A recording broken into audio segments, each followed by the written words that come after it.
Ethiopian government is considering a move against the Eritrean government. A dangerous move. It should not happen. Ethiopian government should not make this move. Welcome to my views on news. Thanks for watching the channel. Two main topics in this video. Firstly, a new move by the Ethiopian government is likely to be made, which could be very dangerous. Secondly, an arrest has been made in Addis Ababa, Ethiopian capital, a few hours ago. Could that arrest lead to action against TPLF leaders? What is the link between this arrest and the top leaders in Tigray? Who is the arrested man? Why was he arrested? Where was he going? Let's start from this new story, which is about the arrest of a man in Addis Ababa. Haile Libanos Michael has been arrested. Haile was arrested at Addis Ababa Bole International Airport today. Government-backed sources say that he was trying to smuggle communication devices, satellite phones, other devices illegally, and that he was involved in crimes in the past too. That is why he was arrested at Bole International Airport. Who is this man, Haile Libanos Michael? Is he from Tigray? Well, he has been allegedly involved in arms smuggling, in illegal mining, reportedly, allegedly. And people accuse him of having links with top TPLF Debrecen group leaders like Manjurino, Fatehwork Gebre Izab. Haile Libanos, Libanos raised money for Tigrayans during Tigray. He was abroad back then, and he launched campaign. He was part of the campaign to raise money for Tigrayans. But then he was accused of embezzlement of the money raised for the people of Tigray. He was accused of stealing millions of dollars raised abroad in the name of Tigrayans. But people accuse him of backed by top TPLF leaders. And people accuse him of misappropriation of the funds, of the money raised by Tigrayan diaspora. Well, no, the story which is being told about this man trying to smuggle satellite devices, it's not convincing for me.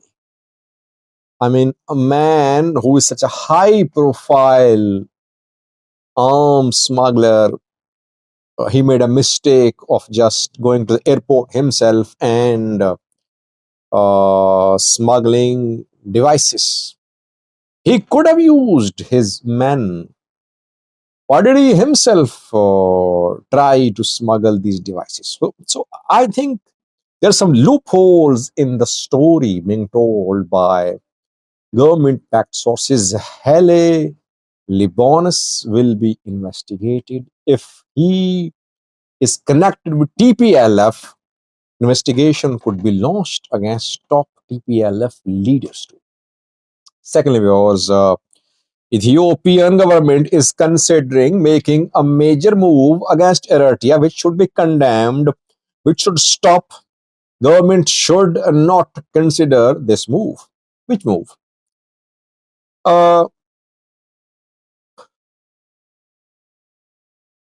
Eritrean opposition groups are establishing their offices, their presence in Ethiopia, Brigade Nehamido, ENC, Rasado, etc.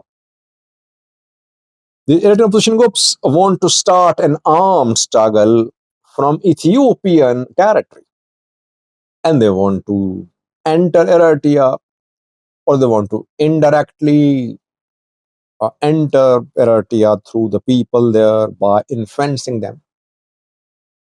For that, they need manpower. Obviously, Ethiopians, it's difficult to convince Ethiopians to start armed struggle against Isaias Afwerki. ENDF soldiers can do that. They are bound by their uh, requirements of the job. If they're told to invade Eritrea, they will do that. But ordinary Ethiopian civilians won't be involved in the fight against Isaias Afwerki to topple Isaias Afwerki government. I mean, majority of Ethiopians won't be part of it. So from where will these Eritrean opposition groups get manpower? How?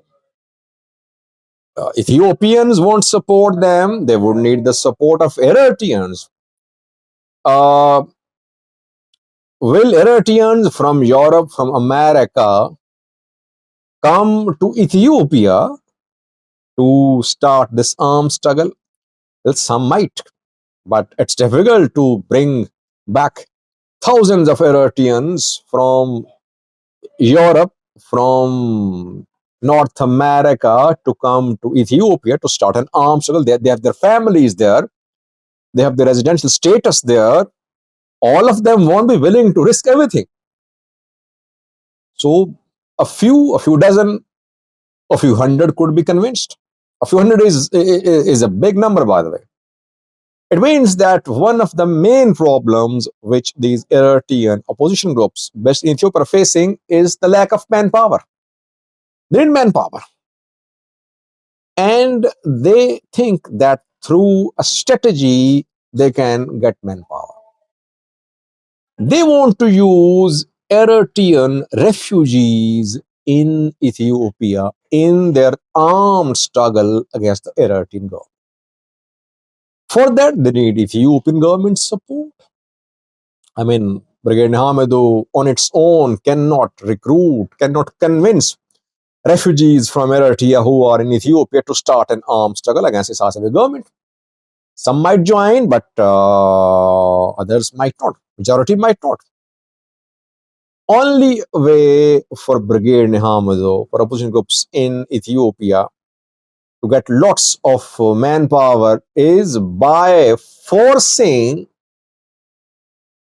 Eritrean refugees in Ethiopia to be part of this armed struggle, and that can only be done to the Ethiopian government.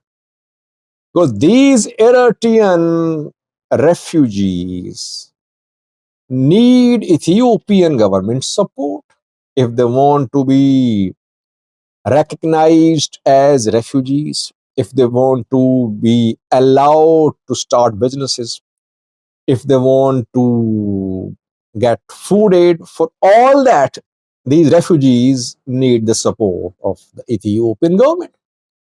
And if Ethiopian government today says that only those Eritrean refugees will be entertained who join Brigade Hamidu, who have been vetted by Brigade Hamidu, who have cards issued by the Brigade Hamidu, it means that majority of these refugees will have to go to Brigade Hamidu to get clearance from there so that they can be recognized as refugees, as legal Eritreans by the Ethiopian government.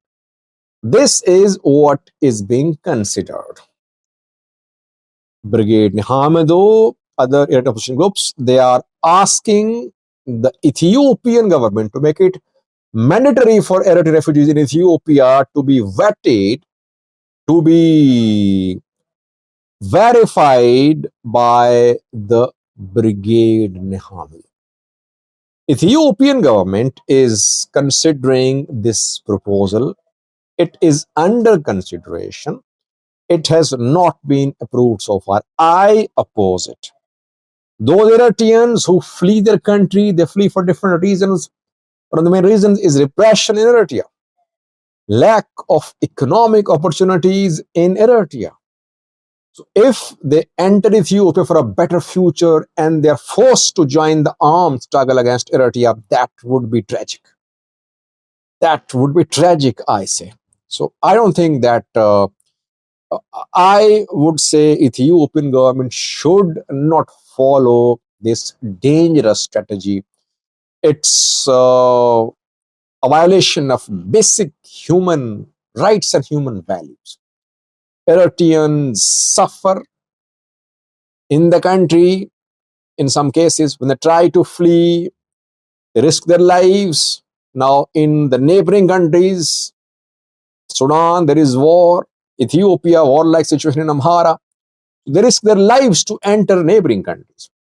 But in neighboring countries, they're going to be treated as mercenaries. Hopefully, Ethiopian government will not follow this proposal by Brigade Hamid. Thanks for watching.